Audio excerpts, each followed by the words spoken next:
स्वागत है आपका इंडिया टीवी में। मैं हूं आपके साथ विवेक शांडिल्य। हर चुनाव का एक टर्निंग पॉइंट होता है जो यह तय करता है कि कौन जीतेगा और कौन हारेगा। क्या 2023 के सबसे मुश्किल चुनाव का टर्निंग पॉइंट आज आ गया? सारे सर्वे एक तरफ, सारे पॉलिटिकल एक्सपर्ट एक तरफ और नरेंद्र मोदी का प्रचार एक तरफ। क्या अकेले दम पर मोदी चुनाव जिता देते हैं? क्या अकेले दम पर मोदी वोटर का पूरा रुख मोड़ देते हैं? अकेले दम पर मोदी लोकसभा का चुनाव तो जिताते ही हैं, क्या अकेले दम पर वो विधानसभा का चुनाव भी जिता देते हैं? क्या अकेले दम पर वो मुख्यमंत्री भी बना देते हैं? आज सुबह से लेकर अभी तक मोदी ने 3 रैलियां की और एक रोड शो किया। अलग अलग समय, अलग अलग रीजन में मोदी के पब्लिक शोज हुए। यह एक सीरीज है। 3 रैलियां आज हुई, कुल 22 रैलियां होने वाली हैं। मोदी को 22 लोकेशन से 224 सीटों का मिजाज बदलना है। यह कर्नाटक का सबसे बड़ा चैलेंज है, जिस चुनाव में राहुल गांधी हर रैली में जाकर कहते हैं कि बीजेपी जा रही है, कांग्रेस आ रही है। क्या उस चुनाव को मोदी ने फर्स्ट डे में ही चेंज कर दिया है? अगर आज टर्निंग पॉइंट आ चुका है तो सवाल यह है कि चुनावी पिच टर्न हो रही है कि नहीं हो रही है। काउंटिंग चल रही है, नतीजा आने वाला है। अब तक 91। अब तक मुझे ये कांग्रेस के लोगों ने 91 टाइम अलग अलग गालियां दी है। क्या कांग्रेस यहां से मिट्टी में मिल जाएगी? क्या मोदी को दी गई 91 गालियां हर दिन कांग्रेस की सीट घटाएंगी? आपके आशीर्वाद से सारी गालियां मिट्टी में मिल जाएगी दोस्तों, सारी गालियां मिट्टी में मिल जाएगी। मिट्टी में मिलाना एक मुहावरा है। मोदी इससे क्या साबित करना चाहते हैं? जरा याद कीजिए, कांग्रेस के लिए मोदी ने आखिरी बार इतने कठोर शब्द कब बोले थे? हम बताते हैं। मोदी आखिरी बार गुजरात चुनाव में इतने गुस्से में दिखे थे। कांग्रेस ने वहां मोदी को गाली देने की गलती की तो गुजरात में कांग्रेस सचमुच मिट्टी में मिल गई। अब कर्नाटक इलेक्शन में प्रधानमंत्री का फर्स्ट डे क्या कांग्रेस की उम्मीदों का लास्ट डे साबित होने वाला है? आशंका तो ऐसी ही लग रही है। कांग्रेस गाली देने में समय बर्बाद करती रहेगी।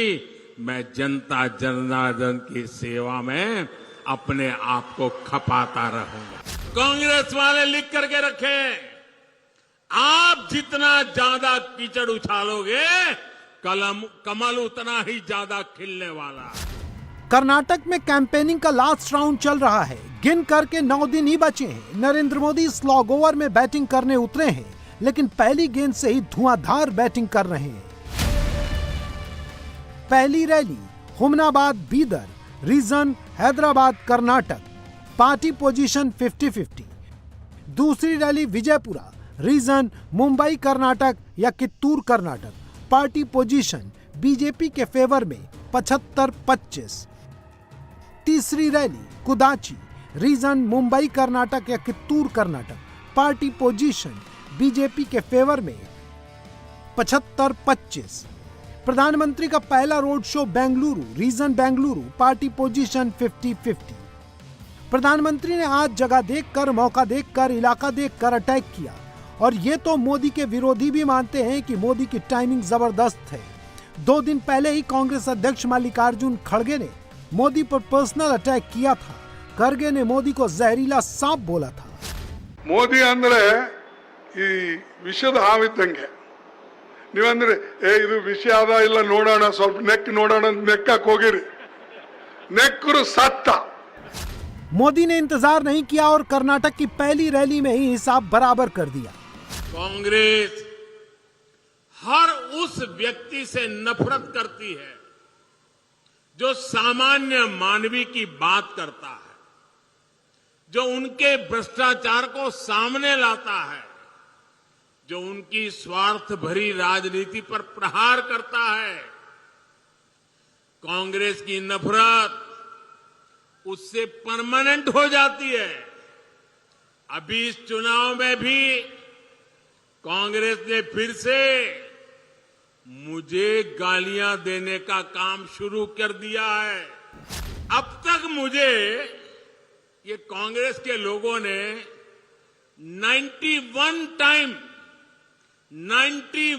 टाइम अलग अलग गालियां दी है। अरे कांग्रेस ने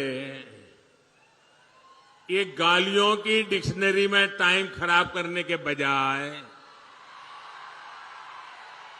अगर इतनी मेहनत उन्होंने गुड गवर्नेंस के लिए की होती, कांग्रेस कार्यकर्ताओं का उत्साह बढ़ाने के लिए किया होता, तो आज कांग्रेस की ऐसी दुर्दशा न होती, ऐसी दयनीय स्थिति नहीं आती।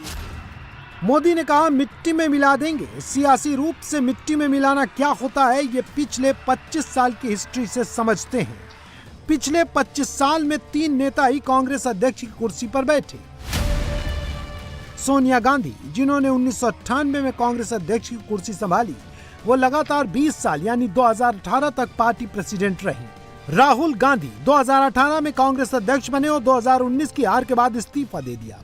राहुल के इस्तीफे के बाद सोनिया गांधी को अंतरिम अध्यक्ष बनाया गया। मल्लिकार्जुन खड़गे अक्टूबर 2022 में कांग्रेस अध्यक्ष बने और फिलहाल वही कांग्रेस अध्यक्ष की कुर्सी पर हैं। एक समय था जब सोनिया गांधी को देश का सबसे बड़ा नेता माना जाता था, तब सोनिया गांधी का वचन ही शासन था। सोनिया गांधी ने 2007 में मोदी को मौत का सौदागर कहा। उसी दिन से सोनिया का पॉलिटिकल करियर ढलने लगा। राहुल गांधी ने 2019 में मोदी को चौकीदार चोर है कहा। 19 के चुनाव में राहुल कांग्रेस को इतनी सीटें भी नहीं दिला पाए कि लोकसभा में कांग्रेस को विपक्ष के नेता की कुर्सी मिल जाए।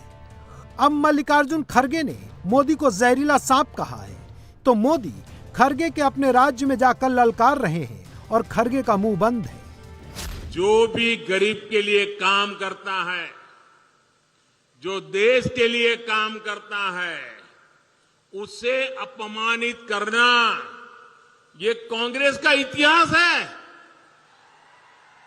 मैं अकेला नहीं हूं जिस पर इस तरह के हमले किए गए। आपको मालूम है पिछले चुनाव में चौकीदार चोर चलाया, फिर आगे बढ़ गए मोदी चोर चलाया, फिर पूरा ओबीसी समाज चोर है चलाया, और अभी तो चुनाव की शुरुआत हुई कर्नाटका में और मेरे लिंगायत भाइयों बहनों को भी चोर कहने की हिम्मत कर दी। कांग्रेस के लोग कान खोल करके सुन ले, आपने जब जब जिसको गाली दी है उन्होंने आपको ऐसी सजा दी है, ऐसी सजा दी है, आप दोबारा खड़े नहीं हो पाए हैं। इस बार कर्नाटका में भी ये गाली का जवाब, इनके सम्मान पर जो चोट पहुंची है उसका जवाब वोट से दिया जाएगा, वोट से दिया जाएगा। मोदी को गाली देने का जो सिलसिला सोनिया गांधी ने शुरू किया था, उसे कांग्रेस के दूसरे नेताओं ने आदेश समझकर जारी रखा। चलिए कैलेंडर के पन्ने को थोड़ा पीछे पलटते हैं। 29 नवंबर 2022 को कांग्रेस अध्यक्ष मल्लिकार्जुन खड़गे ने मोदी को रावण कहा। 4 फरवरी 2022 को कांग्रेस नेता अजय राय ने मोदी को जमीन में गाड़ देने की बात कही। 4 फरवरी 2022 को ही महाराष्ट्र के कांग्रेस नेता नाना पटोले बोले, मैं मोदी को मार सकता हूं। दिसंबर 2022 में कांग्रेस के प्रवक्ता रणदीप सुरजेवाला ने मोदी को सबसे क्रूर प्रधानमंत्री कहा। 17 सितंबर 2020 को सुरजेवाला ने मोदी को बंदर कहा। जुलाई 2020 में कांग्रेस प्रवक्ता गौरव वल्लभ ने मोदी और अमित शाह की तुलना रंगा बिल्ला से की। फरवरी 2020 में कांग्रेस के सीनियर लीडर पीएल पुनिया ने मोदी को नाथूराम गोडसे जैसा बताया। 7 फरवरी 2020 को तरुण गोगोई ने नरेंद्र मोदी को हिंदू जिन्ना कहा था। ये सारे नाम देख लीजिए, सारे चेहरे पहचान लीजिए, इनमें से किसी का भी पॉलिटिकल ग्राफ ऊपर जाता हुआ नहीं दिखेगा।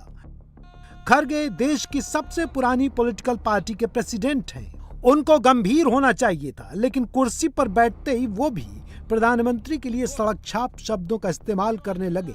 ऐसा लगता है कि कांग्रेस के संस्कार में ही प्रधानमंत्री का तिरस्कार शामिल हो गया है और कुछ एग्जाम्पल्स दिखाते हैं। दिसंबर 2019 में दिग्विजय सिंह ने मोदी को जनरल डायर कहा। नवंबर 2019 में सुबोध कांत सहाय ने मोदी को मदारी कहा। अक्टूबर 2019 में राहुल गांधी ने मोदी को भोंपू और जेबकतरा कहा। जून 2019 में अधीर रंजन चौधरी ने मोदी की तुलना गंदी नाली से की। मई 2019 में नवजोत सिंह सिद्धू ने नरेंद्र मोदी को काला अंग्रेज बताया। मई 2019 में ही प्रियंका गांधी वाड्रा ने मोदी को कायर और दुर्योधन बताया। मई 2019 में हरियाणा कांग्रेस के प्रदेश अध्यक्ष अशोक तंवर ने मोदी की तुलना रावण से की। 19 के चुनावी माहौल में संजय निरुपम ने मोदी को औरंगजेब का आधुनिक अवतार बता दिया। कांग्रेस ने एक ऐसा इकोसिस्टम बनाया जिसमें प्रधानमंत्री को गाली देना न्यू नॉर्मल लगने लगा। मोदी के लिए एक एक गाली कांग्रेस के वोट कैसे घटा रही है ये बताने की जरूरत नहीं है, लेकिन कांग्रेस की आदत तो पुरानी है जो जाती ही नहीं। अप्रैल 2019 में अर्जुन मोढवाडिया ने मोदी को गधा कहा।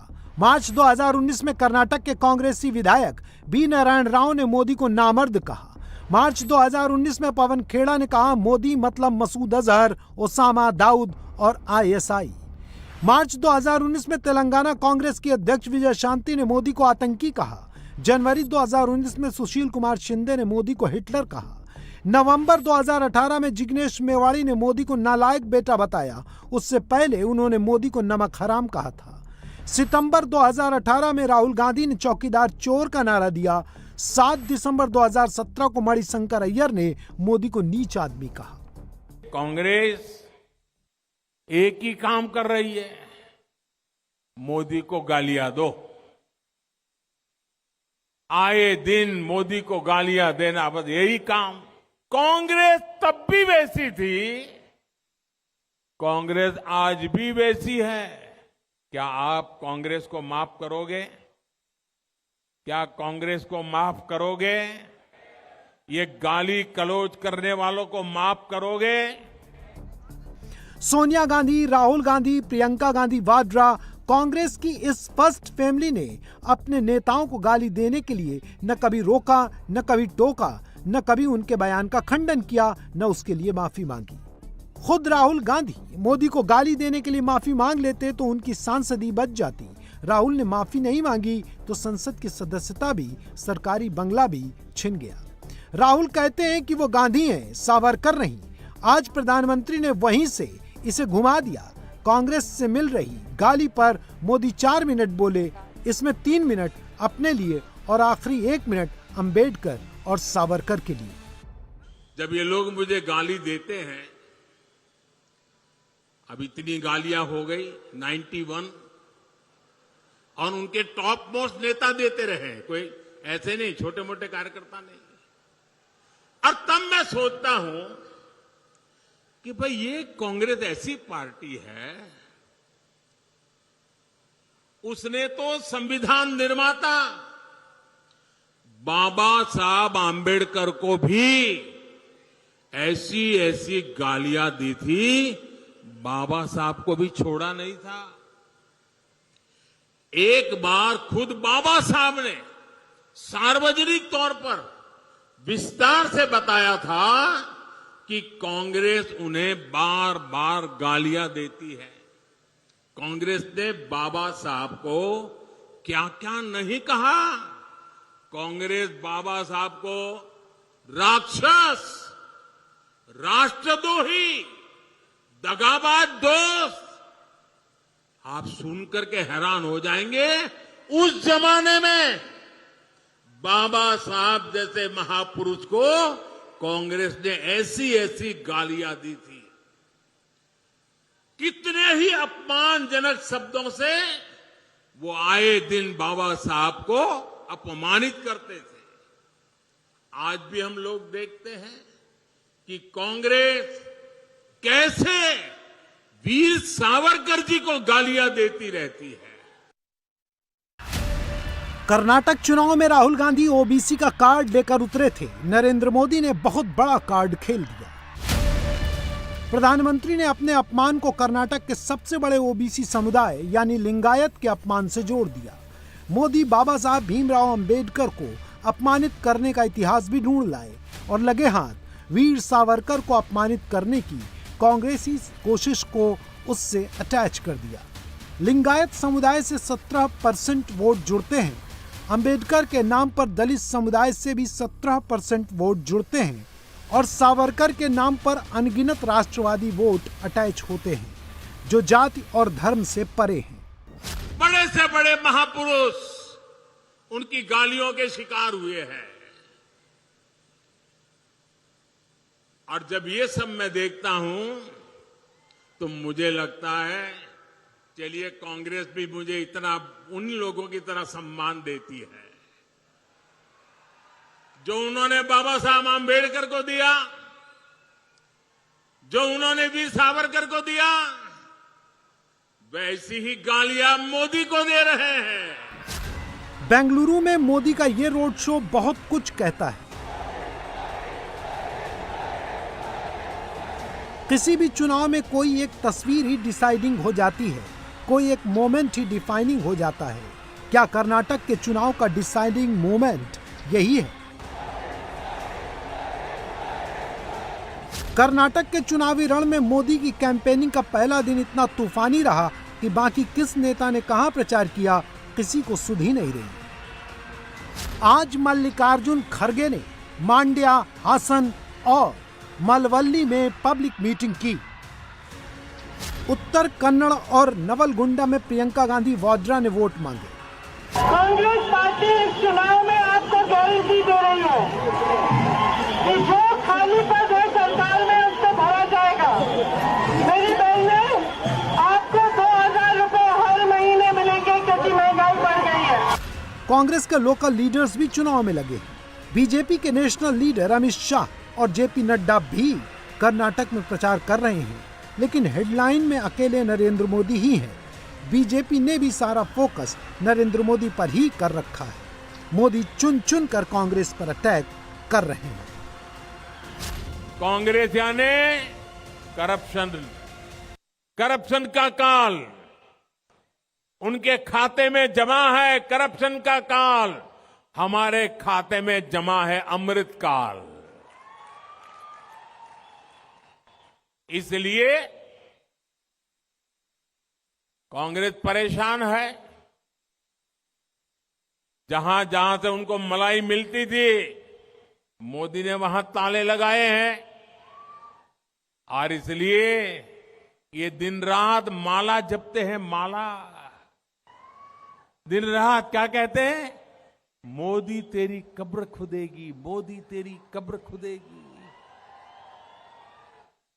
ये कांग्रेस वाले मोदी की कब्र खोदने में लगे हैं और देशवासी कमल खिलाने में लगे हैं। सोचिए, कल तक सारे सर्वे, सारे पॉलिटिकल एक्सपर्ट कर्नाटक में कांग्रेस को आगे बता रहे थे। मोदी ने एक दिन में सब बराबर कर दिया। मोदी अगर यहां से कर्नाटक जीत लेते हैं तो ये चुनाव लड़ने का एकदम नया मॉडल होगा, जिसमें आखिरी 10 दिनों में मुश्किल से मुश्किल चुनाव जीत लेने का फॉर्मूला होगा। कर्नाटका का ये चुनाव आने वाले 25 साल में विकसित कर्नाटका के निर्माण का है। बीजेपी के पास इसका रोड मैप है। कांग्रेस के पास ना तो रोड मैप है और ना ही वो जोश है। कांग्रेस के नेता तो रिटायरमेंट के नाम पर वोट मांग रहे हैं। उनका सबसे बड़ा मुद्दा यही है कि मेरा आखिरी चुनाव है, मुझे मौका दे दो। एंटी इनकम्बेंसी पर अगर मोदी की जीत होती है तो यह कर्नाटक तक लिमिटेड नहीं रहेगी। कांग्रेस कर्नाटक से 24 के लिए हवा बनाने की सोच रही थी। मोदी ने एक दिन में हवा का रुख बदल दिया। कर्नाटक जीतकर राहुल गांधी अपने लिए अलायंस पार्टनर ढूंढते, प्रधानमंत्री पद के लिए अपनी उम्मीदवारी का माहौल बनाते, मगर लगता है मोदी को दी गई गाली ने राहुल गांधी से मौका छीन लिया। इंडिया टीवी हर वक्त हर जगह डाउनलोड करने के लिए सर्च करें India TV news Google play store या ऐप स्टोर पर।